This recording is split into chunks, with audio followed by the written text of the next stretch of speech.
Hello दोस्तों, स्वागत है आप सभी का आपके अपने परिवार मैथ्स वाटिका में। दोस्तों मैं हूं रुपेश यादव। आज से हम लोग शुरुआत करेंगे बीएसएससी के लिए मॉक टेस्ट। बीएसएससी के लिए जो आपका क्लासेस चल रहा है सटीक बैच, उसमें मैथ और रीजनिंग जो है हम आपका पढ़ाते आ रहे थे और बहुत सारा जो इंपॉर्टेंट टॉपिक है वो ऑलरेडी आपका हो चुका है। इस वीडियो के डिस्क्रिप्शन में जो है मैथ और रीजनिंग दोनों का प्लेलिस्ट का लिंक आपको मिल जाएगा। आप चाहे तो यूट्यूब पे जाकर के भी सर्च कर सकते हैं, मैथ्स वाटिका विजिट कर सकते हैं और वहाँ पे प्लेलिस्ट आपको मिल जाएगा सटीक बैच मैथ और सटीक बैच रीजनिंग। इसके अंदर हमने बीएसएससी के लिए जो टॉपिक वाइज है उसको कराया है। मॉक टेस्ट में मैथ से शुरुआत हम लोग करेंगे और मैथ के साथ साथ आगे जो है रीजनिंग को भी हम लोग देखते हुए आगे बढ़ेंगे। साथ ही साथ आपको हम बता दें कि आप प्ले स्टोर से मैथ्स वाटिका 2.0 एप्लीकेशन को डाउनलोड करके हमारे साथ पेड बैच में भी जुड़ सकते हैं, जहां पर आपको मिलेगा मैथ और रीजनिंग का फाउंडेशन कोर्स। इसके अलावा रेलवे के लिए आपको एक स्पेशल बैच मिल जाएगा, मास्टर बैच, और साथ ही साथ एक ब्रह्मास्त्र बैच अभी चल रहा है जो कि लाइव 10 बजे से शुरू हुआ है, तो आप उस बैच को भी ज्वाइन कर सकते हैं। आइए देखते हैं पहले मॉक की। पहला क्वेश्चन देखिए क्या होगा। यहाँ बोला है यदि एक टंकक यानी कि टाइपिस्ट 5 मिनट में 2 पृष्ठ टाइप कर सकता है तो 10 मिनट में यह 20 पेज टाइप करने के लिए इसे कितने टंककों की आवश्यकता होगी। सवाल यह बोला है, देखिएगा यहाँ बोला यह है कि 2 टंकक यानी कि 2 टाइपिस्ट जो है वह 5 मिनट में दो टाइपिस्ट को समय कितना लगा है 5 मिनट। अच्छा, 5 मिनट में कितना पृष्ठ टाइप कर सकता है 2। तो हमें क्या करना है, हमें कुछ इस प्रकार से लिखना है। देखिए 2 टाइपिस्ट है, 5 मिनट में इतना टाइप करता है। याद करिएगा हम लोग टाइम एंड वर्क के अंदर भी इस कॉन्सेप्ट को पढ़े थे, MDH फॉर्मूला यूज किए थे, M1 D1 H1 है ना, उसी का यहाँ पे उपयोग हम लोग को करना है। इतना व्यक्ति इतने समय में इतना काम, हमेशा काम कहाँ रखना है, नीचे रखना है। तो हमें क्या बताना है, हमें यह बताना है इस क्वेश्चन में कि 10 मिनट में 20 पेज। अब हमें क्या करना है, 20 पेज टाइप कराना है, तो जो काम होगा उसको नीचे रखिएगा। कितने टंककों की आवश्यकता होगी, कितना व्यक्ति लगेगा, तो हम मान लेते हैं X व्यक्ति और इसको समय कितना देना है 10 मिनट, यानी कि कितना व्यक्ति 10 मिनट में 20 पेज टाइप करेगा। बस हमेशा एक चीज़ ध्यान रखिएगा कि जो काम होगा उसको नीचे रखना है। यहाँ रखना है व्यक्तियों की संख्या, यहाँ कितना समय लगता है, यहाँ पे जो काम हमें लेना है। सोल्व करिए, आंसर आपका यहाँ से आ जाएगा बहुत ही ईजिली। देखिए ऊपर में 2 पंचे 10, 10 से 10 कैंसिल हो गया, नीचे से नीचे वाला कटेगा, 2 से काटेंगे 20 को 10 हो जाएगा। क्रॉस मल्टीप्लाई करिएगा तो 10 बराबर x क्या माने थे जो हम लोगों से पूछा गया था, यानी इस पहले क्वेश्चन का आंसर आपका क्या होगा, विकल्प सी हो जाएगा। ठीक है, चलिए बिहार एसएससी का जो लेवल रहता है आपका ऑलमोस्ट यही सब रहता है। तो आज तो हम लोग मुख्य रूप से जो है नंबर्स पे जो आधारित क्वेश्चंस पूछे गए हैं और पूछा जाएगा उस तरह का जो है मॉक कर रहे हैं। तो देखिएगा अगला क्वेश्चन क्या है, 6 संख्याओं का औसत 4.5 है। इन संख्याओं के जोड़ को 3 के वर्ग से विभाजित करने पर परिणाम क्या आएगा। सबसे पहली चीज़ देखिए क्या बोला है, बोला है 6 संख्याओं का औसत 4.6, यानी सभी 6 संख्याओं का योग कितना हो जाएगा 6 गुने 4.5। औसत का मतलब होता है प्रत्येक संख्या का मान। औसत मतलब क्या होता है, प्रत्येक संख्या का मान जो है वो आपका 4.5 दे रखा है। तो 6 संख्याओं का औसत अगर 4.5 है तो सभी 6 संख्याओं का कुल योग 6 गुने 4.5 होगा। अब बोला है इन संख्याओं के जोड़ को, तो यही तो हो गया इन संख्याओं का जोड़, यही है इन संख्याओं का जोड़। इसको 3 के वर्ग से, कितना से 3 के वर्ग से, यानी कि 9 से भाग करेंगे, 9 से विभाजित करेंगे तो शेष क्या आएगा। क्वेश्चन देख लीजिए, यही था। क्या बोला है, जिन 6 संख्याओं का औसत 4.5 है उन सभी संख्याओं का योग क्या होगा 6 गुने 4.5। बोला है इन संख्याओं के जोड़ को, तो यही तो इन संख्याओं का जोड़ होगा। इसको 3 के वर्ग से यानी 9 से भाग करेंगे तो शेष क्या आएगा, भाग करिए 9 से भाग करिएगा, 9 पंचे 45, 0.5 आ जाएगा। यहाँ पे पॉइंट है तो पॉइंट तो रहेगा ही। 5 से गुना करिए, 5 छक्के 30, 0.1 अंक के बाद, तो 30 में 0.1 अंक के बाद डालेंगे तो 3.0, यानी क्या आंसर आ जाएगा आपका, विकल्प सी हो जाएगा। ठीक है, चलिए बढ़ते हैं अगले क्वेश्चन में। अगला देखिए सवाल क्या है, बोला है 2 संख्याओं के बीच अंतर 1365 का। 2 संख्याओं के बीच में जो डिफरेंस है वह कितना का है 1365 का। तो हम एक संख्या, छोटा संख्या अगर मान लेते हैं x, तो बड़ा संख्या क्या हो जाएगा x प्लस 1365। 2 संख्याओं में अंतर 1365 का है, यानी एक संख्या जो है वह दूसरा से 1365 ज़्यादा होगा। ठीक है, तो एक संख्या x माने हैं तो दूसरा संख्या x प्लस 1365। अब बोला है कि जब बड़ी संख्या को, इसमें बड़ी संख्या कौन हो जाएगा, यह वाला पूरा बड़ा संख्या हो जाएगा। छोटी संख्या कौन होगा x, छोटी संख्या हम x मान लिए, बड़ी संख्या x प्लस 1365, क्योंकि बोला है कि दो संख्याओं में अंतर 1365 का है। हम इस बात को ऐसे भी कह सकते हैं कि एक संख्या दूसरा से 1365 ज़्यादा है, तो एक संख्या x मानेंगे तो दूसरा संख्या x प्लस 1365 हो जाएगा। अब बोला है जब बड़ी संख्या को छोटी संख्या से, यह बड़ा संख्या हो गया, जब इस संख्या को छोटी संख्या से यानी कि x से विभाजित किया जाता है तो भागफल 6 और शेष कितना आता है, 15 आता है। देखिएगा, जब इस नंबर को छोटी संख्या से यानी x से विभाजित किया जाता है तो भागफल 6 आता है और शेष कितना आता है, शेष आता है आपका 15। इसमें भाग किया गया है इस नंबर से, तो जिसमें भाग करते हैं उसको क्या बोलते हैं हम लोग, उसको हम लोग भाज्य बोलते हैं। और भाज्य बराबर क्या होता है, भाज्य बराबर होता है भाजक गुने भागफल जोड़ शेष। तो भाजक गुने भागफल, तो x में 6 से गुना करिएगा 6x हो जाएगा और प्लस शेष कितना, शेष आपका 15 हो जाएगा। रिपीट कर रहे हैं, इस कॉन्सेप्ट को समझिएगा। हम एक संख्या मान लिए x, तो दूसरा संख्या हो जाएगा कितना, x प्लस 1365, ठीक है। अब बोला क्या है, बड़ी संख्या में, तो बड़ी संख्या क्या हो जाएगा, भाज्य, जिसमें भाग करते हैं उसको भाज्य बोलते हैं। छोटी संख्या से भाग किया जाए मतलब यह हो जाएगा आपका भाजक। उसके बाद क्या होता है, भागफल इतना आता है और शेष इतना आता है। तो आपका भाग का एक फॉर्मूला है, क्या है, भाज्य बराबर, तो भाज्य की जगह भाज्य को लिख दिए, भाजक गुना भागफल जोड़ शेष, ठीक है। सोल्व करिए, इजिली आपका आंसर यहाँ से आ जाएगा।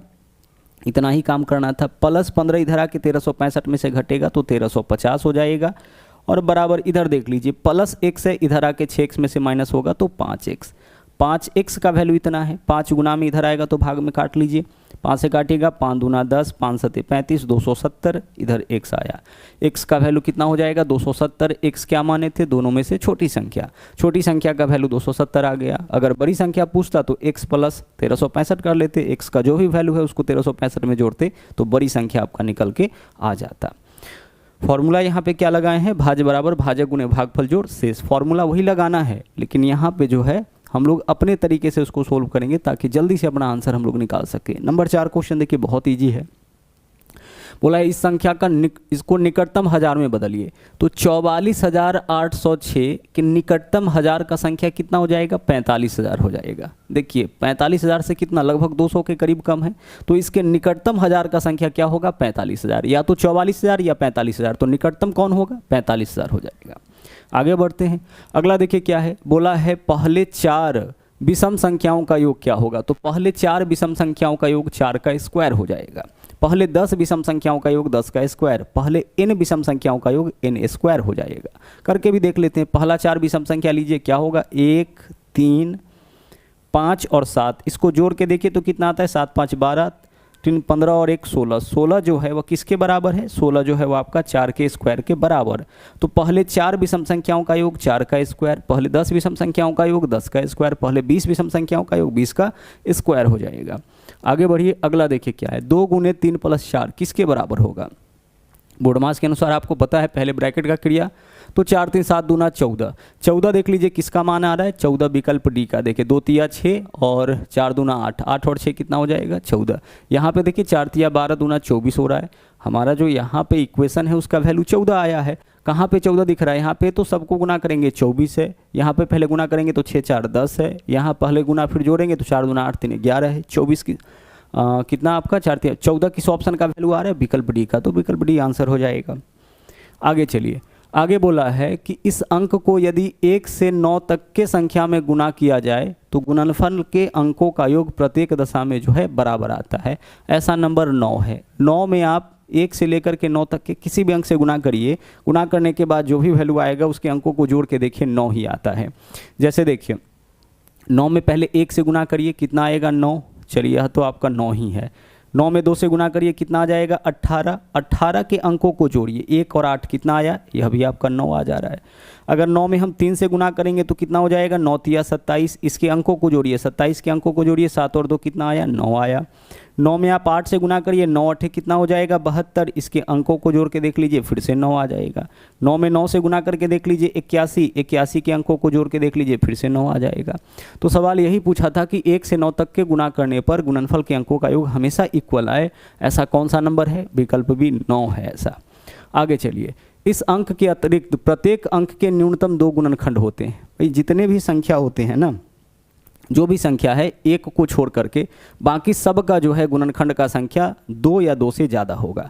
सिर्फ एकमात्र ऐसा संख्या है जिसका गुणनखंड एक ही होता है। गुणनखंड का मतलब क्या होता है? फैक्टर। फैक्टर का मतलब होता है काटने वाली संख्या।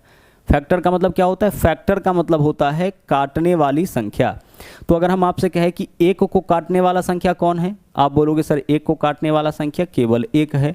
10 को काटने वाला संख्या कौन है? 10 को काटने वाला संख्या 2 भी है, इसको 2 भी काटेगा, 5 भी काटेगा, 10 भी काटेगा। तो 10 के फैक्टर का संख्या 3 हो गया। 5 का फैक्टर क्या होगा? 5 को 1 भी काटेगा और 5 भी काटेगा। तो इसका भी गुणनखंड का संख्या जो है 2 है। इसका गुणनखंड का संख्या क्या है आपका? 2 से ज़्यादा है। इसका गुणनखंड केवल 1 है। बोला है कि इस अंक के अतिरिक्त प्रत्येक अंक के न्यूनतम 2 गुणनखंड, ऐसा जो है विकल्प बी है, इसका केवल 1 गुणनखंड है। 0 को हम लोग यहाँ पे नहीं लेंगे, ध्यान रखिएगा। ठीक है, आगे बढ़ते हैं। आगे क्वेश्चन नंबर 9। 0 अकेले कोई वैल्यू आपका नहीं देता है। नंबर 9, प्रथम 25 सम संख्याओं का योग क्या होगा? भैया इस बार सम संख्याओं का योग पूछा है, तो क्या करेंगे? प्रथम 25 विषम संख्याओं का योग पूछता तो केवल 25 का स्क्वायर करते, लेकिन सम बोला है तो 25 का स्क्वायर करके और हम कितना जोड़ देंगे? हम 25 जोड़ देंगे। यानी पहला 5 सम संख्याओं का योग 5 का स्क्वायर प्लस 5, पहला 10 सम संख्याओं का योग 10 का स्क्वायर प्लस 10, पहला 20 सम संख्याओं का योग 20 का स्क्वायर प्लस 20।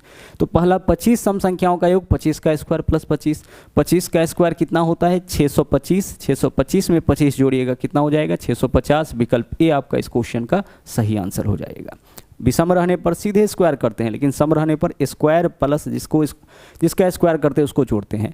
जैसे पहला 4 सम संख्या, तो देखिए पहला 4 सम संख्या क्या होगा? 2 4 6 8। इसको जोड़ के देखिए कितना वैल्यू आता है? 8 6 14, 4 18 और 2 20। पहला 4 सम संख्या का स्क्वायर 4 के स्क्वायर प्लस 4 के बराबर आया है, बिल्कुल आया है। देखिए 8 6 14, 4 18 2 20, 20 आया है। 4 का स्क्वायर प्लस 4 भी 20 होगा। उसी तरह से 25 सम संख्याओं का योग जो होगा वह 25 का स्क्वायर प्लस 25 हो जाएगा। देखिए प्रथम 20 सम संख्याओं का योग विषम संख्याओं का योग केवल क्या होगा? 20 का स्क्वायर हो जाएगा। विषम बोलेगा सीधे स्क्वायर करना है, सम बोलेगा तो क्या करना है? सम बोलने के केस में हम यहाँ पे जो है सम जब भी बोला जाएगा तो हम क्या करेंगे? स्क्वायर करने के बाद जो नंबर है उसको जोड़ेंगे। नंबर 11 क्वेश्चन देखिए यहाँ पे क्या बोला है। एक लड़का मेले में 3 स्टॉल पर जाता है, प्रत्येक स्टॉल पर वह 1 रुपया प्रवेश शुल्क और शेष आधा धन स्टॉल पे खर्च कर लेता है। प्रवेश शुल्क देता है 1 रुपया, उसके बाद जो भी बचता है उसका आधा धन खर्च कर लेता है। जैसे मान लीजिए कि यह आपका कितना 49 रुपये लेके चला, तो 1 रुपया प्रवेश शुल्क दिया तो बचा कितना इसके पास? 48। अब 48 रुपया का आधा खर्च करेगा, मतलब कि 24। ठीक है, इस तरीके से करता है। 1 रुपया शुल्क देता है, शेष आधा धन स्टॉल पे खर्च कर देता है। उसके बाद 1 रुपया बाहर जाने का शुल्क भी देता है, मतलब स्टॉल में घुसने का भी 1 रुपया, बाहर निकलने का भी 1 रुपया। अंत में उसके पास 3 रुपये शेष रहता है। तो आरंभ में उसके पास कितना था? देखिए सबसे पहले तो इसको हम लोग समझ लेते हैं, फिर उसके बाद हम इसको सोल्व करने का शॉर्टकट ट्रिक भी बताएंगे। देखिएगा 3 स्टॉल पे जाता है, पहला दूसरा और तीसरा स्टॉल है। ठीक है, अब होता क्या है इसमें कि प्रत्येक स्टॉल में क्या है कि इसमें जब यह प्रवेश करेगा उस समय भी इसको 1 रुपया शुल्क देना पड़ेगा, और यहाँ से जब यह बाहर निकलेगा तो फिर यहाँ पे इसको 1 रुपया देना पड़ेगा। ठीक है, फिर जब इसमें घुसेगा अगले में तो फिर से 1 रुपया देना पड़ेगा, और जब इसमें से बाहर निकलेगा तो फिर से 1 रुपया इसको लगेगा। फिर जब इसमें घुसेगा तो यहाँ फिर से 1 रुपये, और इस स्टॉल से जब बाहर निकलेगा तो यहाँ भी इसको 1 रुपया देना पड़ेगा। और लास्ट में इन सब के बाद इसके पास कितना बचता है? 3 रुपये बचता है। ठीक है, करता क्या है? 1 रुपये दिया, जो बचा है उसका आधा यहाँ खर्च कर लेता है, फिर जो बच रहा है फिर 1 रुपया निकलने में देता है, फिर 1 रुपया इधर प्रवेश करने में देता है, फिर जो बचता है उसका आधा यहाँ खर्च कर लेता है। तो आधा आधा खर्च करते जा रहा है। तो हम अगर उल्टा चलेंगे तो क्या करेंगे? 2 गुना करते हुए चलेंगे। बोला है अंत में उसके पास 3 रुपये शेष, यही तो बोला है, अंत में कितना शेष रहता है? 3 रुपये। तो यहाँ से हम इस पॉइंट तक आ जाते हैं, उसके पास कितना रुपया था निकल जाएगा। तो सबसे पहले चलिए लास्ट में 3 है, अब 3 यहाँ पे तीसरे स्टॉल से निकलने के बाद 3 रुपये, तो इसमें प्रवेश से पहले कितना रहा होगा? 3 और 1 4। ठीक है, 3 और 1 4 रुपया, और 2 गुना इसको कर देंगे तो 8। 2 गुना क्यों? क्योंकि जितना रहता है उसका आधा खर्च कर देता है। तो 3 और 1 4, 4 का 2 गुना कितना हो जाएगा? 8। 8 और 1 9, 9 और 1 10, और 10 का 2 गुना कितना हो जाएगा? 20। 20 और 1 21, 21 और 1 22, 22 का 2 गुना कितना हो जाएगा? 44। 44 और 1 कितना? 45, यानी कि यह 45 रुपये लेकर के चला था। 45 रुपये लेकर के चला था, तो किया क्या है कि 1 रुपये जो है वह सबसे पहले क्या करता है? 1 रुपये जो है वह प्रवेश शुल्क दिया होगा, तो कितना बचा होगा इसके पास 44, और 44 का आधा यानी 22 रुपया यहाँ पे खर्च कर दिया। तो 22 रुपया खर्च कर दिया तो इसके पास 22 बचा हुआ है। अब 22 में से 1 रुपया निकलने के लिए और 1 रुपया यहाँ पे जाने के लिए खर्च कर दिया, तो क्या बचेगा इसके पास 20 रुपये। अब 20 का आधा यानी कि 10 रुपये खर्च यहाँ कर लेगा। अब 10 रुपये खर्च कर लिया तो 1 रुपये निकलने का, फिर 1 रुपये प्रवेश का, क्या बचेगा इसके पास 8 रुपये। यानी इस स्टॉल पर वह कितना खर्चा करता होगा 4 रुपये, और इसमें से फिर 1 रुपया आप हटा दीजिए बाहर निकलने का, फाइनली इसके पास कितना बचता है 3 रुपये बचता है। हम यहाँ तक कैसे पहुँच सकते हैं डायरेक्ट में, तो देखिए लास्ट में इसके पास कितना बचता है 3 रुपये बचता है, प्लस हम कर देंगे 1, प्लस 1 क्यों कर रहे हैं, क्योंकि निकलने में इसको 1 रुपया लगता है, निकलने से पहले इसका दोगुना इसके पास रहा होगा, और लास्ट में इसमें करना है +1। +1 क्यों करना है, +1 से यह पता चलेगा कि लास्ट स्टॉल से निकलने से पहले इसके पास कितना था। तो 4 दूना 8 और 1 कितना हो जाएगा 9। यही प्रक्रिया आपको 3 बार कर लेना है। फिर 9 प्लस कर लेंगे 1, गुना करेंगे 2, प्लस करेंगे 1, कितना हो जाएगा 9 1 10 दूना 20 और 1 21, यही तो होगा। फिर यहाँ पे हम क्या करेंगे 21 प्लस करेंगे 1, गुना करेंगे 2 से और प्लस करेंगे 1, 3 ही स्टॉल तक तो जाना है। 21 और 1 22 दूना 44 और 1 कितना हो जाएगा 45। यानी पहले स्टॉल में घुसने से पहले इसके पास कितना रुपया था 45 रुपये था। तो इस तरीके से भी आप अपने क्वेश्चन का आंसर निकाल सकते हैं। आगे बढ़िए, अगला क्वेश्चन देखिए क्या है। बोला है एक बंदर गोलाकार खंभे पर जो 21 मीटर ऊंचा है 1 मिनट में 6 मीटर चढ़ता है और अगले मिनट में 3 मीटर फिसल जाता है। फिर आगे बोला है कि बंदर को खंभे की चोटी तक पहुंचने में कितना समय लगेगा। देखिए खंभा कितना मीटर का है, खंभा आपका 21 मीटर का है, चढ़ता कितना है, हर बार 6 मीटर चढ़ता है और अगले मिनट में जो है वह 3 मीटर फिसल जाता है। क्या करता है, पहले मिनट में 6 मीटर चढ़ता है और अगले मिनट में जो है वह 3 मीटर फिसल जाता है। हमें बताना है कि बंदर को खंभे की चोटी तक पहुंचने में कितना समय लगेगा। देखिए इसका शॉर्टकट तरीका क्या है, सबसे पहले खंभा का जो भी ऊंचाई है उसमें से चढ़ने वाला स्टेप आप घटा लीजिए। तो 21 मीटर में से 6 मीटर माइनस करिए, कितना हो जाएगा 15 मीटर होगा। क्या करेंगे हम, खंभे की ऊंचाई में से हर स्टेप में जितना मीटर चढ़ता है उसको घटा लिए, 15 मीटर हो गया। बट्टा में इसमें भाग करेंगे हम चढ़ने और फिसलने में जो अंतर है उससे। तो चढ़ता है 6 मीटर, फिसलता है 3 मीटर, यानी हर मिनट में जो है वह 3 मीटर चढ़ जाएगा। तो 15 मीटर चढ़ने में 15/3 मिनट। अच्छा, यह जो प्रक्रिया है 2 मिनट का है तो 2 से गुना कर लीजिए और प्लस कर लीजिए, एक आंसर आपका आ जाएगा। 15 में 3 से भाग करिए 5, 5 दूना 10, 10 और 1 11, 11वें मिनट में बंदर जो है वो आपका टॉप पे चला जाएगा। रिपीट कर रहे कॉन्सेप्ट, फिर से समझिएगा। करना क्या है देखिएगा, बंदर वाले क्वेश्चन में क्या करना है, जितना मीटर खंभा है उसमें से जो चढ़ने वाला स्टेप है उसको घटा करके ऊपर लिखिए, नीचे में चढ़ने और फिसलने वाला का अंतर लिखिए और इसमें गुना करिएगा यह स्टेप कितने समय में कंप्लीट होता है। तो 2 मिनट में कंप्लीट होता है तो 2 से, और लास्ट में कर दीजिएगा +1, कितना आंसर आ जाएगा आपका 11। ऐसा क्यों करते हैं समझिए। होता क्या है कि जो लास्ट में बंदर चढ़ता है ना, लास्ट में जब एक बार टॉप पे आ जाएगा तो फिर वहाँ से हम लोग फिसलने वाला काउंट नहीं करते हैं, क्योंकि इस पोजीशन पे आ जाएगा तो यहाँ से फिसलेगा नहीं। फिसलेगा कब तक, जब तक बेस में रहेगा। तो हम इस बात को ऐसे भी कह सकते हैं कि हमें चढ़ाना कितना है। देखिए चढ़ता है बंदर कितना मीटर, 6 मीटर 1 मिनट में, और अगले मिनट में 3 मीटर फिसल जाता है। तो यह जो प्रक्रिया है 6 मीटर चढ़ने का और 3 मीटर फिसलने का, यानी 3 मीटर पे बंदर हमें नजर आएगा कितने मिनट में, 2 मिनट में। तो 2 मिनट में 3 मीटर पर नजर आएगा। हमें क्या करना है, पूरा 21 मीटर एक बार नहीं चढ़ाना है, इसमें से जो चढ़ने वाला स्टेप है उसको हटा लीजिएगा, यानी एक बार में हमें 15 मीटर ही चढ़ाना है। तो आप सोचिए कि 21 मीटर चढ़ सकता है 2 मिनट में, 2 मिनट में 3 मीटर, तो 3 पंचे 15, 3 पंचे 15 होगा ना, के लिए 2 पंचे 10 मिनट समय लग जाएगा। तो 10 मिनट में 15 मीटर पर होगा, और जब 10 मिनट में 15 मीटर पर होगा तो अगले मिनट में वह आपका कितने मीटर पर चला जाएगा, 21 मीटर पर। आगे देखिए क्या है, एक किसान अपने इन गायों के झुंड को अपने 4 बेटों में इस प्रकार से बांटता है कि पहले को आधा, दूसरे को 1/4 और तीसरे को 1/5, और जो बच गया चौथा उसको 7 गाय मिलता है। तो n का मान देखिए, पहले बेटे को आधा यानी कि 1/2 मिलता है, दूसरे को कितना मिलता है, दूसरे को 1/4 यानी कि 1/4 मिलता है, और तीसरे को कितना मिलता है, 1/5 हिस्सा मिलता है। ठीक है, और इसके बाद जो बच गया ना वही चौथे को मिलता है, जबकि चौथा का संख्या जो है वह एग्जैक्टली पता है कि चौथे को 7 गाय मिलता है। हम क्या करेंगे, हम पहले निकाल लेंगे भिन्न के रूप में चौथे को कितना गाय मिलता है। देखिए सबसे बेहतर तरीका क्या है, ध्यान से यहाँ पे समझिएगा, पहला के बारे में पता है कितना मिला है, दूसरा और तीसरा तीनों के बारे में पता है, तो तीनों को मिला करके जो शेष बचेगा वही चौथे को मिला होगा। ऐसा करिए आप, सबके नीचे वाला को आप इक्वल करिए, तो क्या नीचे वाला इक्वल हो जाएगा? सबसे आसान तरीका यही है सर, 2 4 5 20 पे जाके इक्वल हो जाएगा। तो 20 बनाने के लिए इसमें कितना से गुना करिएगा? 10 से। इसमें कितना से गुना करिएगा? 5 से। और इसमें कितना से गुना करिएगा? 5 से गुना करिएगा। यही तो करिएगा। देखिए यहाँ 20 है, यहाँ भी 20 हो गया और यह वाला आपका 20 हो गया। सबको 20 बनाने के लिए क्या किए? यहाँ 4 से गुना, यहाँ 5 से गुना और यहाँ 10 से गुना।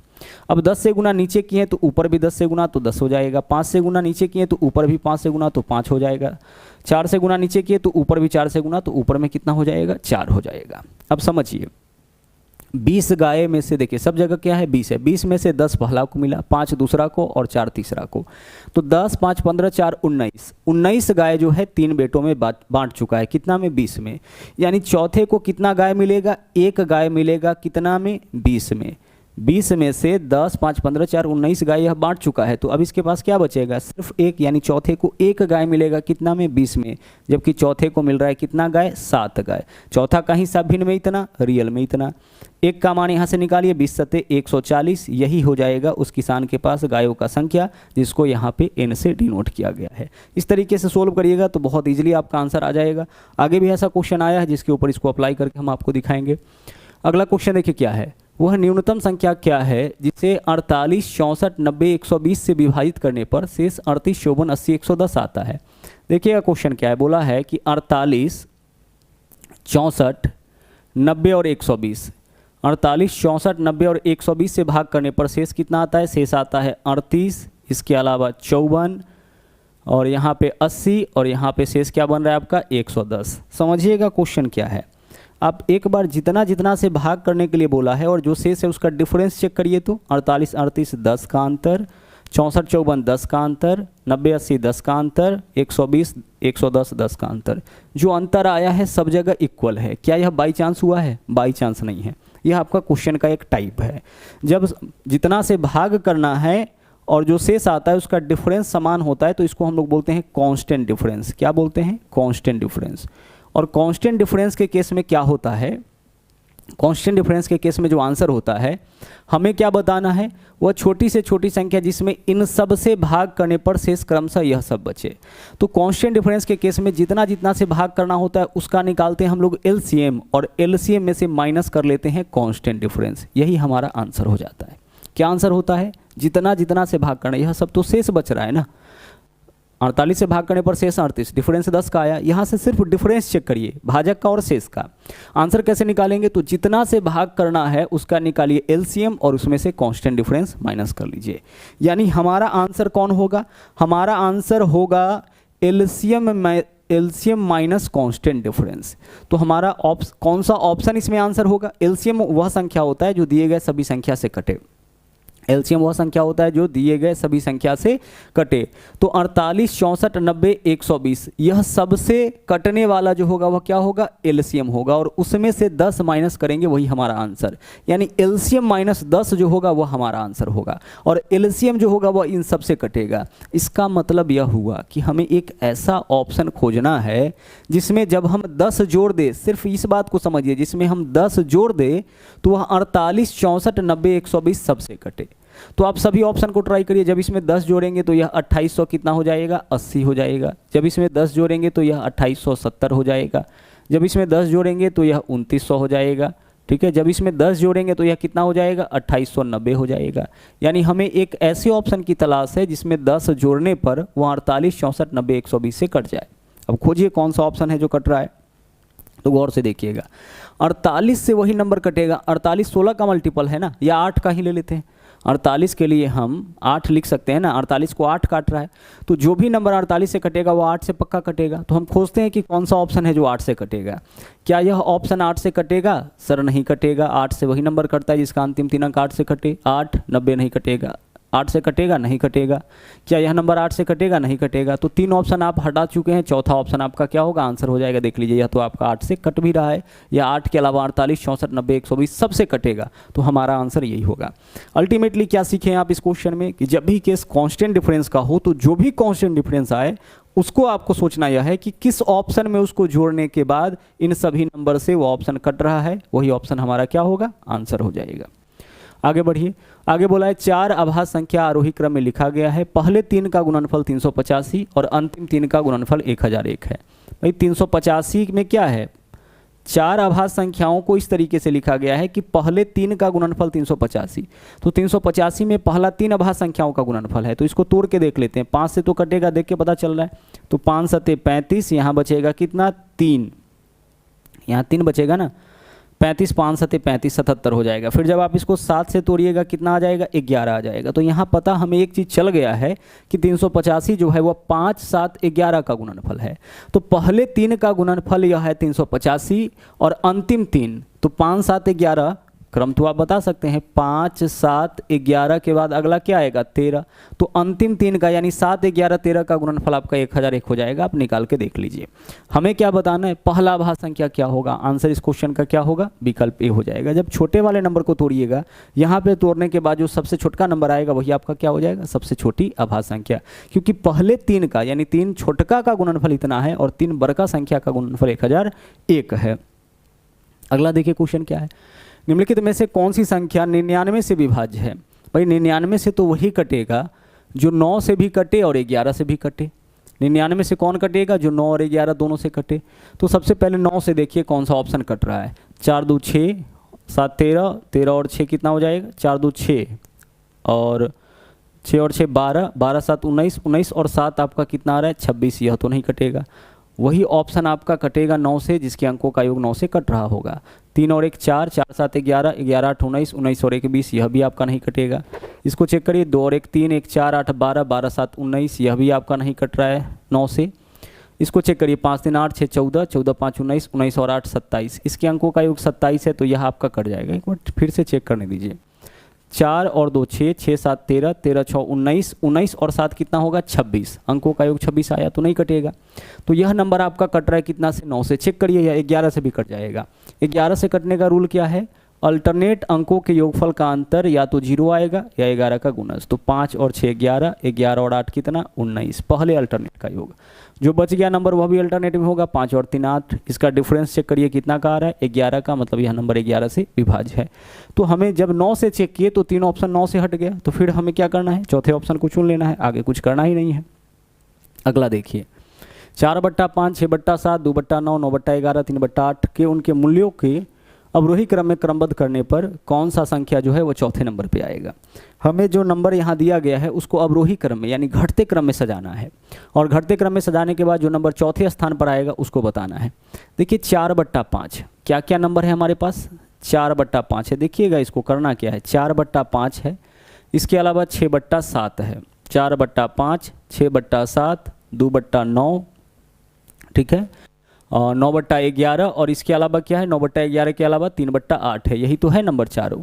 आप इसका डिफरेंस देख लीजिए। कई तरीका होता है क्वेश्चन को सोल्व करने का, लेकिन अलग अलग डाटा पे अलग अलग रूल आपका काम करता है। 4/5, 6/7, 2/9, 9/11, 3/8। हम फ्रैक्शन टॉपिक के अंदर यह सब बता चुके हैं। जितने भी टाइप के क्वेश्चन आपका बड़ा और छोटा पहचानने वाला में आता है सब बता चुके हैं।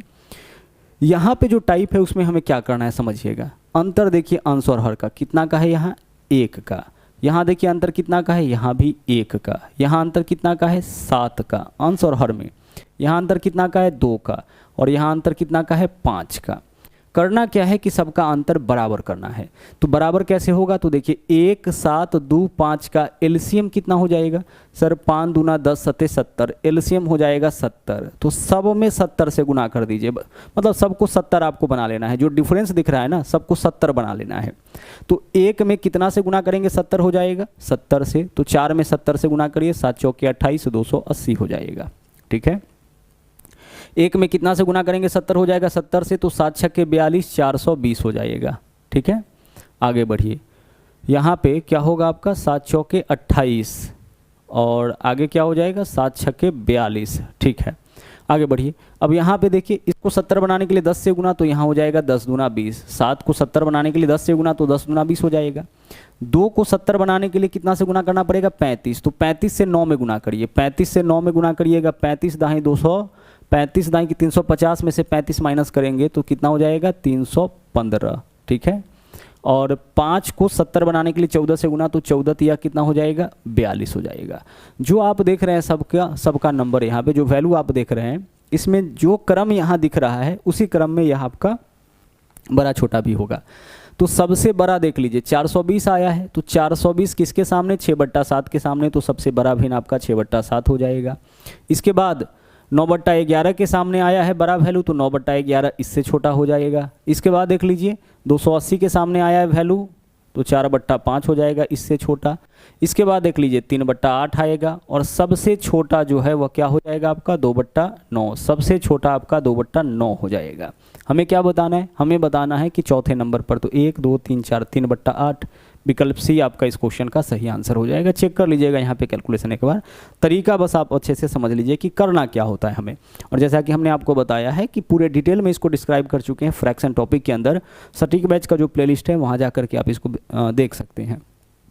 अगला देखिए, एक व्यक्ति अपने कुल यात्रा का 2/15 भाग रेल से और 9/20 भाग जो है कार के द्वारा, और इसके बाद 10 किलोमीटर पैदल चला है। शेष दूरी पैदल चला है, कितना पैदल चला है यह भिन्न के रूप में हम निकालते हैं। कैसे निकालेंगे याद करिए, अभी क्या किए थे, देखिए इतना चला है रेल से और इतना चला है कार से, तो 15 और 20 नीचे वाला को इक्वल करिए ना, 15-20 कहाँ जाके बराबर हो जाएगा 60 पे, तो 60 बनाइए, इसमें कितना से गुना 4 से, और इसमें कितना से गुना 3 से, देखिए 60 हो गया। अब 4 से यहाँ गुना किए तो यहाँ भी 4 से गुना करिएगा ना, तो 4 से गुना करिएगा तो यह वैल्यू कितना हो जाएगा आपका 8 2 चौके 8, और यहाँ पे आप 3 से गुना किए हैं तो यहाँ भी तो 3 से गुना करिएगा तो यह वैल्यू क्या हो जाएगा 27। देखिए 60 में से 8 भाग जो है दूरी वह रेल से, और 60 में से 27 भाग दूरी तय किया है कार से। कुल कितना दूरी तय हो गया 8 और 27 35, 27 + 8 कितना 35, तो 60 में से 35 भाग दूरी तय कर लिया, तो बचा कितना 25 भाग दूरी। कुल कितना दूरी में से 60 भाग दूरी में से यही तय किया होगा, 60 में से इतना ही भाग दूरी तय किया होगा पैदल, जबकि पैदल कितना दूरी तय किया है 10 किलोमीटर। सोल्व करिए आंसर आ जाएगा, 5 से काटिएगा 5 25, 5 से काटिएगा तो 12 5 60 हो जाएगा। ऊपर से ऊपर वाला 5 दूना 10, यहाँ कुछ नहीं है तो 1 क्रॉस मल्टीप्लाई करिए, 12 दूना 24। 1 का मतलब होता है जब भी बात भिन्न की हो तो 1 का मतलब होता है टोटल, यानी टोटल जो दूरी हो जाएगा जो तय यहाँ पे किया है वो आपका हो जाएगा 24 किलोमीटर। बहुत बेहतरीन तरीका है, थोड़ा आपको प्रैक्टिस इसमें करना होता है, एक बार प्रैक्टिस हो जाए तो बहुत ईजी आपको लगने लगेगा। अगला सवाल देखिए, बोला है भाग के एक सवाल में गुणक कहने का मतलब होता है भाजक, तो भाजक भागफल का 10 गुना। भाजक क्या है आपका, भाजक जो है ना वह भागफल का 10 गुना, यानी भागफल निकालिए उसमें 10 से गुना करिए भाजक आ जाएगा, और शेषफल का बोला है 5 गुना, और शेष का कितना गुना, शेष का बोला है 5 गुना। ठीक है, चलिए आगे इस क्वेश्चन में दिया क्या है, दिया है यदि शेषफल 46, शेषफल दे रखा है और बाकी सबका रिलेशन दिया है। समझिएगा क्या बोला है, भाग के एक प्रश्न में संबंध दिया है भाजक भागफल और शेष का। बोला यह है कि भाजक जो आप देख रहे हैं ना यह 10 गुना है, किसका 10 गुना है भागफल का, यानी भागफल निकल जाए तो 10 से गुना करेंगे भाजक आ जाएगा, और शेषफल का 5 गुना किसके बारे में बोला है, यह भी बोला है आपका भाजक के बारे में ही, शेष का 5 गुना। तो आप सोचिए कि अगर शेष 46 है तो 46 का 5 गुना कितना हो जाएगा 230, इसका मतलब भाजक हो जाएगा 230। ठीक है, इसका 10 इसका 5 गुना। अब भागफल कितना होगा, तो सर भागफल का 10 गुना भाजक है, तो ऐसा नंबर यहाँ सोचो तो जिसमें 10 से गुना करेंगे तो 230 आ जाएगा, तो सर ऐसा नंबर तो 23 ही होगा। 23 अगर यहाँ लेंगे तभी तो इसका 10 गुना 230 होगा। सीधी सीधी बात है कि इसमें 10 से गुना करने पर यह वैल्यू आया है, तो इससे इसको निकालना पड़ेगा, तो इसमें 10 से भाग करेंगे तो यह आ जाएगा। अब हमारे पास क्या है, भाजक भागफल शेष सब है। बोला है भाज्य कितना होगा, अभी जस्ट बताए हैं भाज्य बराबर क्या होता है, भाज्य बराबर होता है भाजक गुना भागफल जोड़ शेष, यही तो होता है, भाज्य बराबर भाजक गुने भागफल जोड़ शेष। देखिए 23 गुने 23 कितना होता है 529, एक जीरो है तो जीरो डाल दीजिए, यानी कि कितना हो जाएगा 529 पे एक जीरो, 23 का स्क्वायर होता है, और प्लस 46 करिए, 5290 में 46 जोड़ेंगे 5300 कितना हो जाएगा, 5300 आपका 36 हो जाएगा, 5336, यानी विकल्प डी आपका इस क्वेश्चन का सही आंसर हो जाएगा। इंपॉर्टेंट क्वेश्चन है, रिपीटेड क्वेश्चन है, आते रहता है, ध्यान रखिएगा कैसे इस तरह के क्वेश्चन को आपको बनाना है। अगला सवाल देखिए क्या है, बोला है वह छोटी से छोटी संख्या कौन सी है जिसे यदि 675 में गुना किया जाए तो गुणनफल एक पूर्ण घन प्राप्त हो। देखिए पूर्ण घन का मतलब होता है परफेक्ट क्यूब, और परफेक्ट क्यूब नंबर कौन होता है समझिएगा सर। परफेक्ट क्यूब नंबर वह होगा, जैसे 8 जो है वह परफेक्ट क्यूब नंबर है, तो 8 को अगर आप तोड़िएगा ना तो 2 देख लीजिए कितनी बार आया है, 3 बार, यानी कि हर फैक्टर इसका 3-3 बार आएगा। जो भी परफेक्ट क्यूब नंबर होगा, पूर्ण घन, घन का मतलब 3 ही होता है, उसका हर फैक्टर कितना बार आएगा, 3 बार आएगा। 27 देखिए, 27 को प्राइम फैक्टर में तोड़िए तो 3 तिया 9 तिया 27, देख लीजिए इसका जो फैक्टर है वो कितनी बार आया है, 3 बार। तो पूर्ण घन संख्या वही होता है जिसका घनमूल निकल जाए, और साथ ही साथ वह संख्या होता है जिसका फैक्टर जो है, सभी फैक्टर जो है वह 3-3 बार आए। 2 तो 3 बार, 3 तो 3 बार, 5 तो 3 बार, जो भी फैक्टर होगा सब 3 बार आएगा। तो 675 को सबसे पहले यह चेक करते हैं कि 675 पूर्ण घन है कि नहीं। फैक्टराइज करिए, 5 से तोड़िए या 3 से शुरुआत कर लेते हैं, तो 3 से तोड़िए, 3 दूना 6, 3 दूना 6 और 3 पंचे 15। फिर 3 से इसको तोड़िए तो 3 सते 21 और 3 पंचे 15। फिर 3 से इसको तोड़ेंगे कितना हो जाएगा, 3 से तोड़िएगा तो 25 हो जाएगा, और फिर जब आप इसको 5 से तोड़िएगा तो कितना होगा, 5 होगा। अब जरा गौर से देखिए, इसमें बोला क्या है, गुना करने के लिए कि भाग करने के लिए। बोला है कि गुणनफल एक पूर्ण घन हो, मतलब कितना से गुना किया जाए। तो देखिए 3 कितनी बार आया है, 3 बार आया है, तो परफेक्ट क्यूब तो बना दिया, लेकिन 5 आया है सिर्फ 2 बार। तो अगर हम 1 5 से और गुना कर ले, 5 कितना बार आया है, 2 बार, तो 1 5 से अगर इसमें हम और गुना कर ले तो क्या होगा, 5 का भी क्यूब बन जाएगा, 5 भी 3 बार आने लग जाएगा और यह पूर्ण घन बन जाएगा। तो 675 में 5 से गुना करेंगे तभी तो तीसरा 5 हमें दिखेगा, 5 तो है नहीं, 5 इसमें डालना पड़ेगा। तो हमारा आंसर क्या हो जाएगा, विकल्प सी हो जाएगा। ठीक है, लेकिन सवाल यह पूछा जाए कि कितना से भाग करे कि पूर्ण घन बन जाए। तो देखिए जो पूर्ण घन बना रहा है उसको तो छोड़ दीजिए, तो 3 पूर्ण घन बना रहा है, इसके अलावा बचा क्या हमारे पास, 5 गुने 5। तो 5 गुने 5 यानी 25 से अगर आप इसमें भाग कर लीजिएगा तो यह दोनों 5 इसमें से हट जाएगा, केवल क्या बचेगा, केवल 27 बचेगा, जो कि आपका पूर्ण घन हो जाएगा। जैसे 675 को तोड़े तो क्या मिल रहा है, 3 गुने 3 गुने 3, इसके अलावा 5 गुने 5। अब सोचिए इसमें किससे भाग करे, सवाल यह पूछता है कितना से भाग करे कि पूर्ण घन बन जाए। तो इस 5 को तो हटाना पड़ेगा, इसको भी हटाना पड़ेगा, यानी 2 5 से भाग करते हैं तो यह दोनों हटेगा, पूर्ण घन बन जाएगा। तो हमारा आंसर क्या हो जाएगा, 25। तो गुना के केस में बस ध्यान रखना है कि कितना से गुना करे कि क्यूब बना दे, और भाग के केस में आपको देखना है कि जो क्यूब नहीं बना रहा है उसको हमें हटाना है, तो कितना से हमें भाग करना पड़ेगा। ठीक है, चलिए आगे बढ़ते हैं। अगला क्वेश्चन देखिए क्या है, यहाँ बोला है उन 3 क्रमागत संख्याओं का गुणनफल कितना होगा जिसका योगफल 15। भाई 3 ऐसा संख्या आप बताओ जिसको जोड़ने पर 15 आ जाए। सर जोड़ने पर 15 आ जाए, क्या 4 5 6 होगा, देखो तो 4 5 9 6 15, 3 ऐसा संख्या जिसको जोड़ने पे 15 आता है। तो बोला है कि उन 3 संख्याओं का गुणनफल बताइए, 3 क्रमागत मतलब लगातार संख्या का गुणनफल बताइए जिसको जोड़ने पे 15। तो छोटा संख्या सोच ही सकते हैं हम लोग, 4 5 6, इसको जोड़ने पर 15 आता है, इसका गुणनफल क्या हो जाएगा, 4 गुने 5 गुने 6, 4 पंचे 20 छक्के 120, यानी आंसर आपका इस क्वेश्चन का क्या होगा, विकल्प ए हो जाएगा। ठीक है, चलिए तो इस सेट में आपका सिर्फ इतना ही क्वेश्चन था। जब हम लोग मिलेंगे अगले सेट में तो और भी क्वेश्चन हम लोग करेंगे। मैथ के साथ साथ आपका रीजनिंग का भी मॉक टेस्ट चलता रहेगा, और सभी लोग कमेंट जरूर करके करिएगा और बताइएगा कि यह सीरीज़ जो है इसको चालू रखा जाए कि नहीं रखा जाए। साथ ही साथ अगर आप हमारे चैनल पर नए हैं तो इस चैनल को सब्सक्राइब जरूर करिएगा। और इसके अलावा मेरा एक और नया चैनल है मैथ्स वाटिका 2.0, जिसके ऊपर मैथ्स वाटिका 2.0 जो है मेरा यूट्यूब नया चैनल है, जिसके ऊपर हम ट्रिक की वीडियोज डालते हैं, तो उसको भी आप लोग सब्सक्राइब कर लीजिएगा। वहाँ आपको जो है केवल ट्रिक्स का वीडियो देखने को मिलेगा जो आपके कैलकुलेशन को बहुत ही ज़्यादा फास्ट कर देगा। तो इस वीडियो में इतना ही, मिलते हैं फिर से नेक्स्ट वीडियो में। थैंक यू, जय हिंद।